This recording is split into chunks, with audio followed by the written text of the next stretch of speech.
जय हिंद दोस्तों, आपका हार्दिक स्वागत है आपके अपने YouTube चैनल COP24 में। तो आज मैं आपको बताने वाला हूं कि ITBP जवान कैसे अपना और अपने परिवार का कैंटीन कार्ड बनवा सकते हैं। तो आगे बढ़ने से पहले हमारे चैनल को लाइक एवं सब्सक्राइब जरूर कर लें। तो चलिए स्टार्ट करते हैं। तो कार्ड बनवाने के लिए आपको जो ये आप फॉर्म देख रहे हैं वो आपको भरना पड़ेगा। इसमें शपथ पत्र भी है और साथ ही साथ क्या क्या डॉक्यूमेंट आपको अटैच करने हैं वो मैं आपको बताने वाला हूं। तो हम स्टेप बाय स्टेप चलेंगे। तो सबसे पहले जो ये आप फॉर्म देख रहे हैं ये आप किसी भी अपने व्हाट्सएप ग्रुप में या अपने कंपनी में या CPC कैंटीन में इसे कहीं से भी आप प्राप्त कर सकते हैं। तो इसे आप प्राप्त करने के बाद इसे आपको भरना है। तो हम स्टेप बाय स्टेप देखेंगे कि इसको कैसे भरना है। तो सबसे पहले दिया हुआ है आवेदक का नाम। आवेदक का क्या नाम है? आवेदक का नाम है विकास कुमार। इसमें अपना नाम भर देना है। इसमें इसके बाद क्या है, रेजिमेंटल नंबर भर देना है। जो आपका रेजिमेंटल नंबर है वो इसमें भर दें। रेजिमेंटल नंबर भरने के बाद नंबर 3 पे आ जाता है आपका पद क्या है, हवलदार है, कांस्टेबल है, जो भी आपका पद है वो आप इसमें भर दीजिए।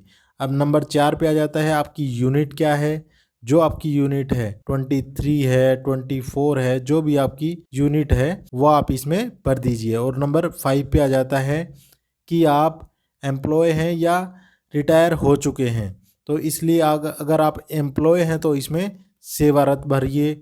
अगर आप रिटायर हो गए हैं तो सेवा निवृत्त भर दीजिए इसमें। तो इस प्रकार ये 5 नंबर आपको कंप्लीट कर लेना है। नंबर 6 पे आ जाते हैं सेवानिवृत्त की वाहिनी। जो भी रिटायर हो चुके हैं उनकी कौन सी बटालियन थी जब वो पोस्टेड थे। फॉर्मेशन ओब्लिक तिथि, इसमें अपनी यूनिट भर देनी है। जैसे यूनिट भर दें आप इसमें, और फिर क्या कौन सी फॉर्मेशन मीन्स कौन सी भी, जैसे सेक्टर रहे हैं या कोई भी यूनिट आपकी वो इसमें भर दीजिए। और कौन सी डेट को आप क्या है रिटायर हुए हैं तो वो आपको इसमें मेंशन कर देनी है। जो भी आप इसमें रिटायर हुए हैं वो आप इसमें मेंशन कर दें। अब इसके बाद नंबर 7 पे है PPO संख्या और दिनांक। क्योंकि कोई जब रिटायर हो जाता है तो उसकी पेंशन बनती है। जब पेंशन बनती है तो एक PPO नंबर जारी होता है, वो आपको इसमें मेंशन कर देना है।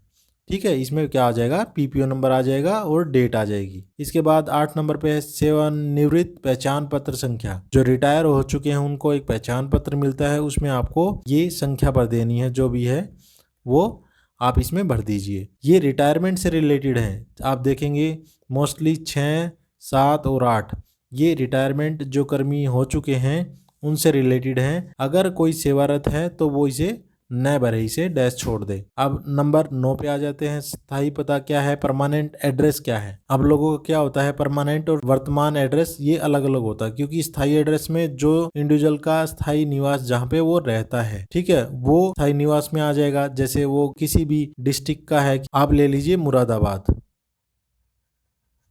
ठीक है, मुरादाबाद ले लिया और स्टेट हो गया यूपी। सपोज कीजिए स्थायी पता आपका हो गया, आप रहने वाले वहां के हैं। और वर्तमान में क्या है, अब वर्तमान पे आ जाइए। अब वर्तमान में क्या दिया हुआ है, वर्तमान में कि आपका जो वर्तमान है आप किस यूनिट में तैनात हैं।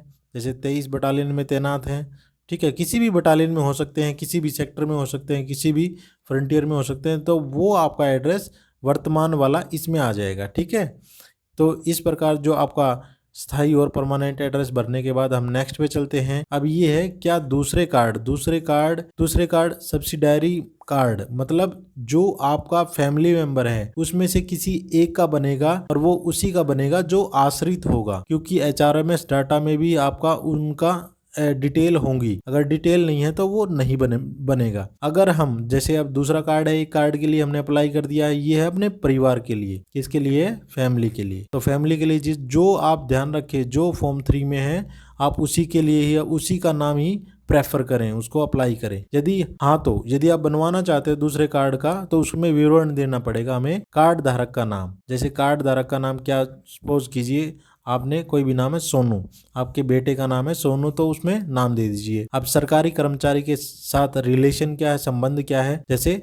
बेटे का रिलेशन है। ठीक है, तो इस प्रकार B आपने भर लिया है। अब इसके बाद आ जाते हैं C पे, क्या सरकारी कर्मचारी पर आश्रित है? हाँ, आश्रित है। ठीक है, और अब इसके बाद आ जाता है D। आश्रित एक पहचान पत्र बनता है, वो हर यूनिटों में बनता है उसकी पहचान पत्र संख्या क्या है, उसकी वैलिडिटी क्या है, जारी करने वाली वाहिनी कौन सी है। तो आप देख सकते हैं कि जो आश्रित प्रमाण पत्र होता है वो किस टाइप का होता है, तो उसे आपको क्या है, उसे देखकर उसमें इस वाले कॉलम में आपको डिटेल भर देनी है। और नंबर ई पे आता है आधार संख्या, जो आधार कार्ड नंबर है वो इसमें भर देना है। अब नेक्स्ट में आ जाता है, जाते हैं कार्ड की खरीद लिमिट। अब कार्ड की खरीद लिमिट क्या है, तो जो कार्ड की लिमिट रखी गई है वो कांस्टेबल और हवलदार के लिए कितनी रखी गई है, 8,000 मासिक रखी गई है। और मैक्सिमम कितनी रखी गई है, 75,000 रखी गई है। सालाना 75,000 हो गई और मासिक 8,000 हो गई। और एसओज के लिए क्या है, एसओज के लिए है 9,000 मिनिमम, और मैक्सिमम कितनी है, 1,00,000। मैक्सिमम वो साल में 1,00,000 का सामान खरीद कर सकते हैं और मिनिमम कितना है, 9,000। अब ऑफिसर्स के केस में क्या है, ऑफिसर्स के केस में है 11,000 तो वो मासिक खरीद कर सकते हैं, और मैक्सिमम कितनी है, मैक्सिमम 1,00,000 वो एनुअली खरीद कर सकते हैं। तो जो आप देख लीजिए आपका रैंक क्या है, जैसे कांस्टेबल रैंक है तो प्रथम कार्ड की भी कितनी हो जाएगी, 8,000 हो जाएगी मासिक, ठीक है। और सेकंड की भी, द्वितीय कार्ड की भी कितनी हो जाएगी, मासिक 8,000 हो जाएगी। तो इस प्रकार ये फॉर्म भर चुका है। अब नेक्स्ट चलते हैं शपथ प्रमाण पत्र में। अब शपथ प्रमाण पत्र को देख लेते हैं कि शपथ प्रमाण पत्र में क्या दिया हुआ है। शपथ प्रमाण पत्र में दिया हुआ है कि सामान की खरीद के लिए अन्य किसी वाहिनी फॉर्मेशन बल से मैंने अन्य कोई कार्ड नहीं बनवाया है, ठीक है। एक ही कार्ड मेरा बना हुआ है, वो इसी यूनिट का है। यदि मेरे द्वारा कोई गलत जानकारी दी जाती है या अन्य कार्ड बनवाया जाता है तो मेरे विरुद्ध विभागीय कार्रवाई की जाए। दूसरे कार्ड से जो भी लाभ प्राप्त किए गए हों उनका भुगतान ब्याज सहित मुझे से वसूल किया जा सकता है, तथा 6 माह तक किसी भी सब्सिडी भंडार के सामान लेने से भी वंचित रखा जा सकता है। तो ये आपको शपथ प्रमाण पत्र देना होगा और यहाँ पे क्या करने, साइन करने पड़ेंगे। इसके बाद आ जाता है समवाय ऑब्लिक शाखा अधिकारी की क्या भूमिका है, वो उसको सत्यापित करेगा, ठीक है। सत्यापित करने के बाद यहाँ पे क्या है, वो अपना इंडिविजुअल क्या है, अपना रेजिमेंटल नंबर लिख देगा इसमें, और रैंक लिख देगा, और यहाँ पे अपना नाम लिख देगा, ठीक है। नाम लिखने के बाद और यूनिट लिख देगा, जो भी यूनिट है, और बल भारतीय तिब्बत सीमा पुलिस बल का विवरण सेवा अभिलेख में मिलान किया वह सही पाया गया। साथ ही कर्मी का द्वारा आवेदन द्वितीय कार्ड आवेदक का विवरण भी सेवा EHRMS से मिलान किया गया एवं सही पाया गया। तो आप जो द्वितीय कार्ड है, सेकंड कार्ड है, उसी का अप्लाई करें जो आप पर आश्रित है और HRMS में अपडेट है, ठीक है। अदरवाइज क्या होगा, आपका जो फॉर्म है वो रिजेक्ट हो जाएगा, ठीक है। यहाँ पे फिर क्या करता है, अर्जुडेंट अपने साइन कर देता है और यहाँ पे फिर कार्यालय अध्यक्ष अपने साइन कर देता है, ठीक है। इसके बाद आता है कि क्या क्या ऐसे डॉक्यूमेंट है जो आपको अटैच करने हैं, इस फॉर्म के साथ अटैच करने हैं, ठीक है। ये आपको विशेष ध्यान रखना है, अदरवाइज आपका कैंटीन कार्ड जो है वो रिजेक्ट हो सकता है। अब पहला है क्या है, पहचान पत्र, जो आपका आई कार्ड है उसकी कॉपी लग जाएगी। इसके बाद नंबर 2 पे है आधार कार्ड, ठीक है, आधार कार्ड की कॉपी लग जाएगी। और नंबर 3 पे है पीपीओ कार्ड, ठीक है। पीपीओ का जो कार्ड होता है वो उसकी कॉपी लग जाएगी, ये है रिटायर वालों के लिए। नंबर 4 पे है आश्रित कार्ड, डिपेंडेंट कार्ड, ठीक है। और नंबर 5 पे आता है प्रथम एवं द्वितीय कार्ड होल्डर की 2-2 रंगीन फ़ोटो। ये विशेष ध्यान रखें, 2-2 रंगीन फ़ोटो लगेंगी, ठीक है। तो इस प्रकार आप देख सकते हैं कि हमने जो ये फॉर्म है वो भरना सीख लिया है कि कैसे हमें जो ITBP कैंटीन है उससे सामान खरीदने के लिए कार्ड कैसे अप्लाई करना है, ठीक है। मैंने आपको लिमिट भी बता दी है, मैक्सिमम कितनी है, मिनिमम कितनी है। शपथ प्रमाण पत्र भी आपको अटैच करना है, और साथ ही क्या क्या डॉक्यूमेंट आपको इसके साथ अटैच करने हैं। ये सब कार्रवाई पूरा फॉर्म भरने के बाद, तो सबसे पहले जो ये फॉर्म होगा आपका, ये जाएगा आपकी कंपनी में।